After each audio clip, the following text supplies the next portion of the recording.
Salut les petits potos.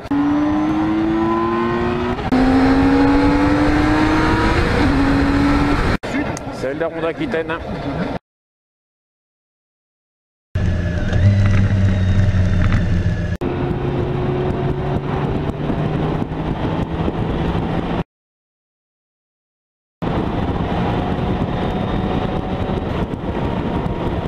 Bon les potos, je vous en ai déjà parlé. Là on arrive en hiver, vous voyez, il fait froid là, on est à 5 degrés là. Donc j'ai mis un peu moins de bioéthanol dans la moto. Je suis resté à 15 litres, donc je reste plus ou moins à 50%.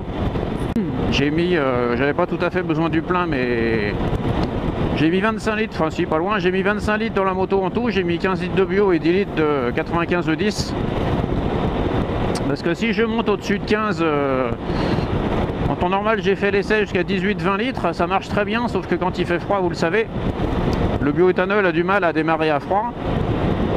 Et comme j'ai ni reprog et ni boîtier sur la moto, le bioéthanol a du mal à s'enflammer à froid quand l'injection n'est pas cartographiée.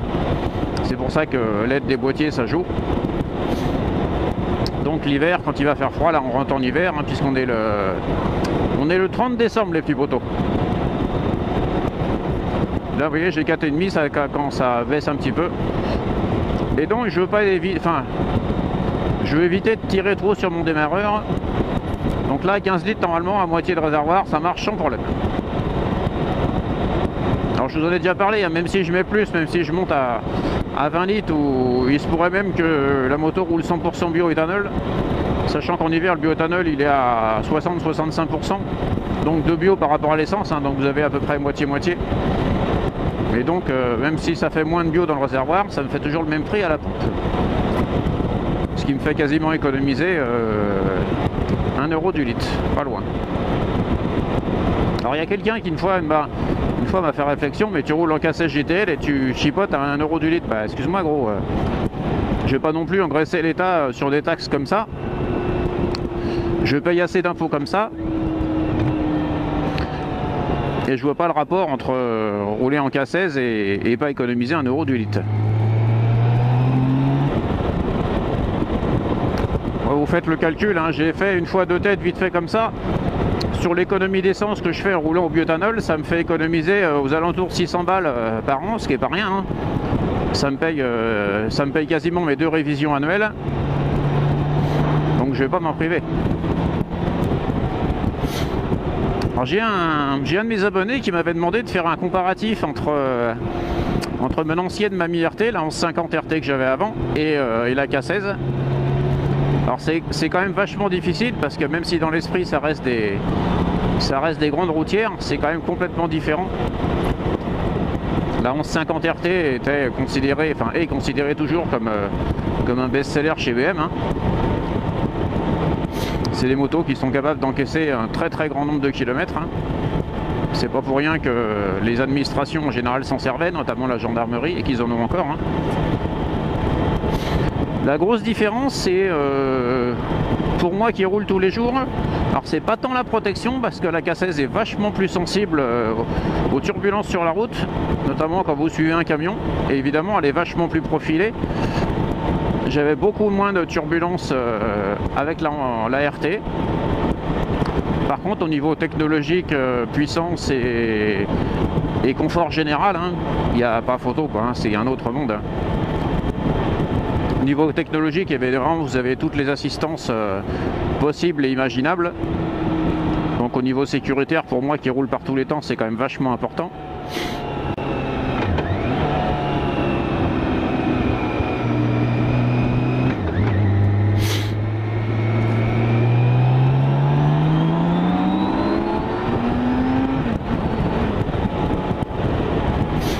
Après, ce que j'adore sur cette moto, c'est évidemment c'est toute sa partie suspension électronique.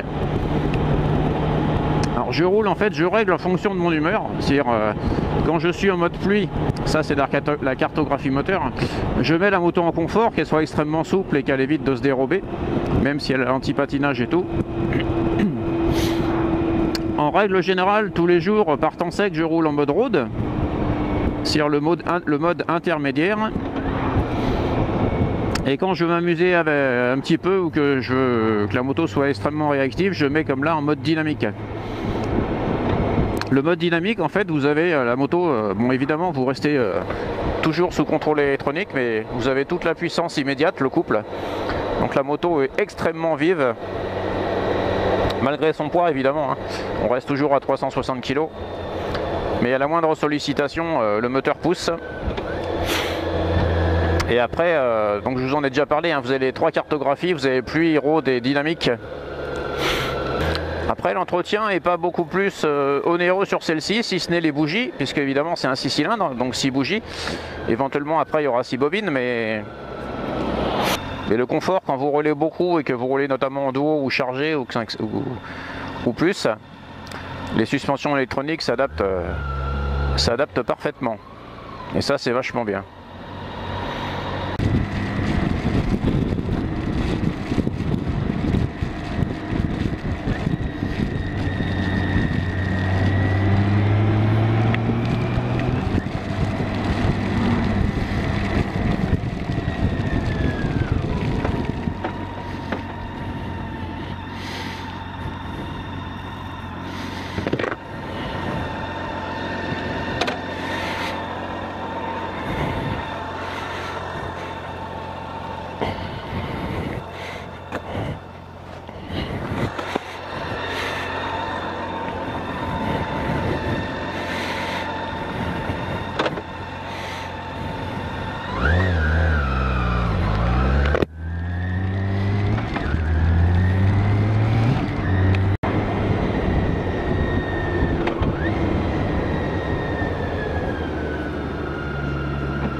Alors oui, je sais, les poteaux, c'est très moche, mais c'est très efficace.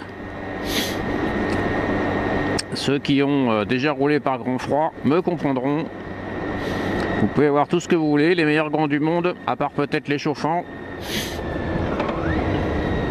Mais quand vous voulez vous isoler les mains et pas avoir froid, et ben les manchons, c'est le top.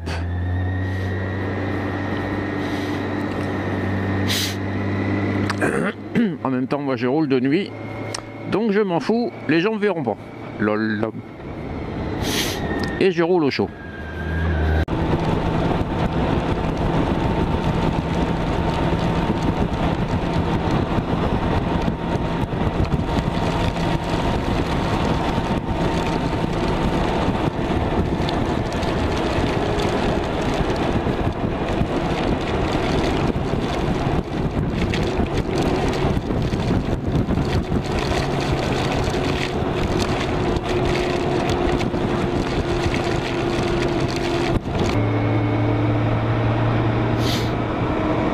Bon, les petits poteaux.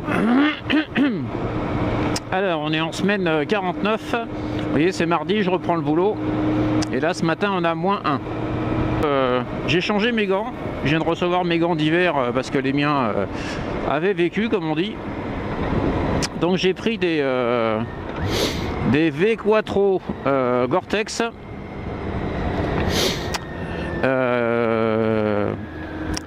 Alors, tissu. Évidemment, je les ai pris chez Daffy parce que le magasin est à côté de chez moi.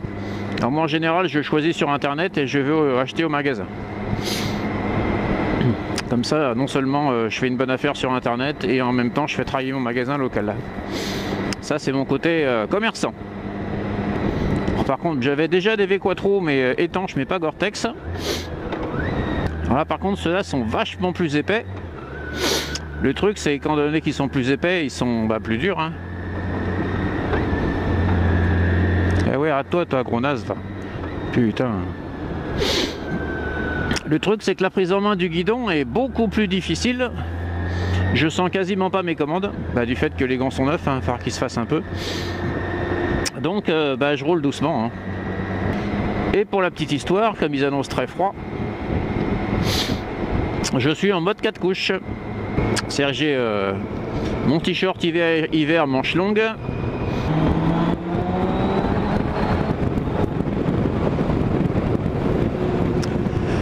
Ensuite j'ai un sweat polaire donc anti-vent, je sais plus comment il s'appelle, Baltique, ouais, voilà. Donc j'ai le t-shirt manche longue, j'ai le sweat polaire Baltique. Ensuite j'ai la doublure d'origine de la veste, donc de ma veste moto. Et ensuite j'ai la doublure Gore-Tex. Donc quand il fait très froid comme ça, on est un petit peu en mode bibendum. Qu'est-ce qui nous casse les couilles ce feu? Il n'y a personne mais il faut qu'il se mette au rouge, hein. Putain.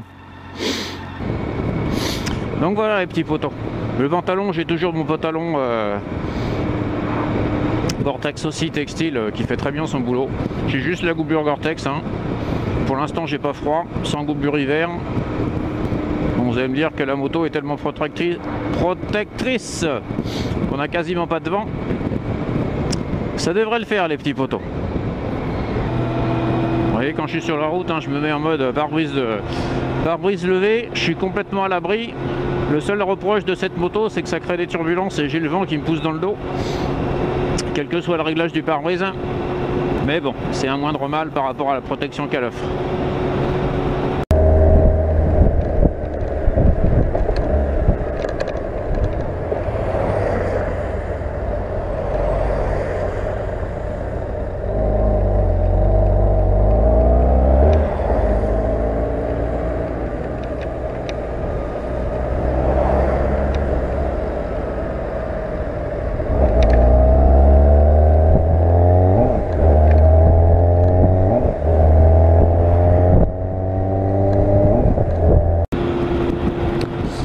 Les petits potos, j'attendais de ne pas avoir quelqu'un en face, donc je vais vous faire voir comment éclaire ma titine.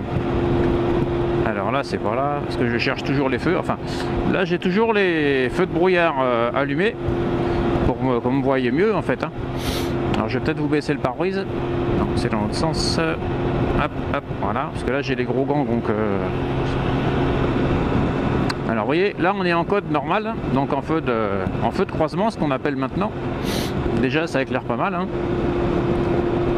Et comme j'ai personne en face, je vais vous faire voir, et là, hop, les feux de route. Donc vous voyez que le faisceau est suffisamment large, on voit très loin, parce que je vois jusqu'au virage prochain là-bas. Donc on a un très très bon éclairage sur cette moto, ce qui m'a fait la choisir aussi. Hop, là quelqu'un qui vient, on va couper. Et voilà. Ça, je remonte mon pare-brise, je suis bien tranquille à l'abri. Et dès que je peux, hop, je mets les watts.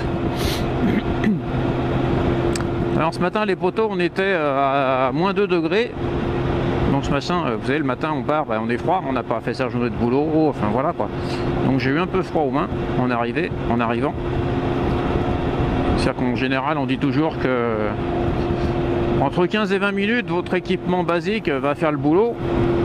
Au-delà de 20 minutes, il faut un équipement un petit peu plus costaud, hein. Et au-delà de 30 minutes, en général, quand vous roulez 30-45 minutes, il faut vraiment un truc de fou, ou des gants chauffants ou quelque chose, hein, ou alors des grosses protections. Moi, si vraiment il se met à faire froid, je vais mettre les manchons. Et là, vous voyez, il fait moins 0,5. Là, il est 8h15, 20h15, je rentre du taf. Je pense que demain ça va encore geler. En même temps je préfère ce temps-là, hein. On peut rouler, la route est sèche, bon, faut bien penser à faire chauffer un peu ses pneus quand même sur les premiers kilomètres. Mais je préfère ce temps-là à la flotte, hein.